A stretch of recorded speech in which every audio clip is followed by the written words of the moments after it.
Railway railway एक समान वेगाने जात असून ती 400 मीटर व 350 मीटर लांबीच्या पुलाला अनुक्रमे 25 सेकंद व 20 सेकंदात ओलांडते, तर रेल्वेचा वेग किती? आता वेग बरोबर अंतरामधील फरक छेद वेळामधील फरक. आता अंतर दिलेलं आहे किती? 400 मीटर वजा 350 मीटर छेद 25 सेकंद वजा 20 सेकंद. आता 400 मधून 350 गेलं तर राहतात 50 आणि ह्या 25 मधून 20 गेलं तर राहतात 5. आता ह्या 5 न ह्या 50ला भागू. 5 एके 5, 5 10 50 म्हणजे 10 मीटर पर सेकंद. आता 10 गुणुले 18/5.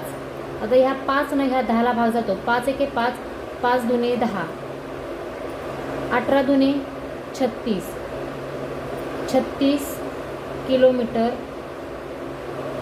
Per hour second. हे त्याचं करेक्ट आन्सर असणार आहे. पर्याय क्रमांक 1 हे त्याचं करेक्ट उत्तर असणार आहे.